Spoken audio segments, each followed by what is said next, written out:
Hello दोस्तों, क्या आप एक एसएमई बिजनेस ओनर हैं? तो मैं आपका अकाउंटिंग पार्टनर और SME growth consultant CA Swapnil घाटे।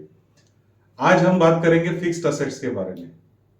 What is fixed asset, why it is called as fixed asset, इसे फिक्स्ड असेट क्यों कहते हैं?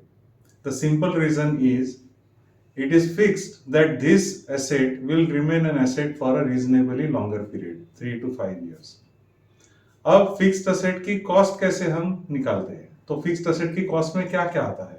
तो purchase cost of fixed asset, उसके बाद में ट्रांसपोर्टेशन अगर उसका हुआ है तो transportation cost is also cost of fixed asset. उसका कुछ इंस्टॉलेशन हुआ है तो installation cost is also cost of fixed assets.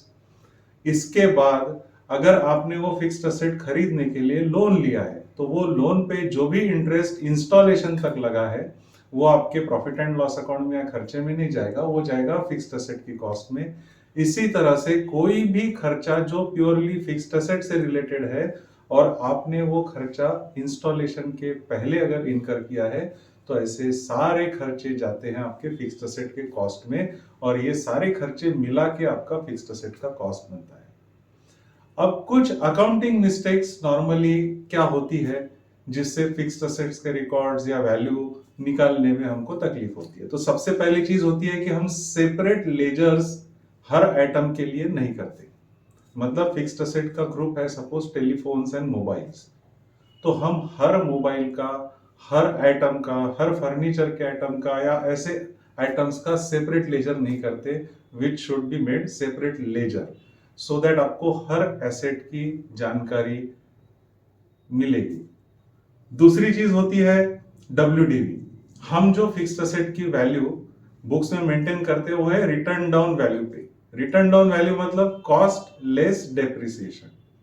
तो 5 साल बाद, 6 साल बाद जब हमको ये पता करना होता है कि इसकी ओरिजिनल कॉस्ट हमने कितने में खरीदा था और आज इसकी डब्ल्यूडीवी इतनी है लेकिन खरीदा कितने में था, तो हमको ये पता नहीं चलता क्योंकि एक तो ग्रुप में है और दूसरा डब्ल्यूडीवी में है।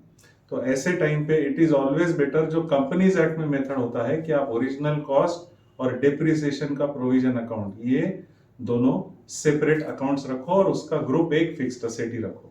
तो बैलेंस शीट में तो आपकी डब्ल्यूडीवी जाएगी बट आपको ओरिजिनल कॉस्ट कभी भी देखनी है तो उसका लेजर आपका बुक्स में सेपरेट रहेगा। और एक चीज जो हम हमेशा समझते हैं अकाउंटिंग में कि depreciation is a non cash expenditure, but is it really a non cash expenditure? नहीं, actually it is not a non cash expenditure. सिर्फ जिस साल में हम डेप्रिसिएशन चार्ज करते हैं तो उस साल में हमको पैसे नहीं देने पड़ते, लेकिन हम जब डेप्रिसिएशन हर साल चार्ज कर रहे हैं इसके पैसे तो हम सारे सालों में पहले ही साल में दे चुके हैं सारे पैसे। तो इसलिए हमारा जितना भी डेप्रिसिएशन का प्रोविजन होता है, जितना डेप्रिसिएशन आज तक हमने चार्ज किया है उसका हमने एक इन्वेस्टमेंट करके रखना चाहिए। अब दूसरी चीज होती है कि ये डेप्रिसिएशन क्या होता है? Basically it is a cost recovery of fixed asset. अब अगर हम ये डेप्रिसिएशन जो है इसका इन्वेस्टमेंट करके रखेंगे तो भी is it sufficient for replacement? तो नेक्स्ट पॉइंट आता है कि इसी फिक्स्ड असेट को जब हम रिप्लेस करने जाएंगे, आपके कंप्यूटर्स है, मशीनरी है, इसकी कॉस्ट तो 5 या 10 साल बाद उतनी नहीं रहेगी। आपने कोई एसेट अगर 5 लाख में खरीदी है और 5 लाख का डेप्रिसिएशन 10 साल में चार्ज किया, 5 साल में चार्ज किया और 5 लाख का इन्वेस्टमेंट भी हुआ, लेकिन अब नई मशीनरी जो है वो तो आपको 12 लाख में मिल रही है।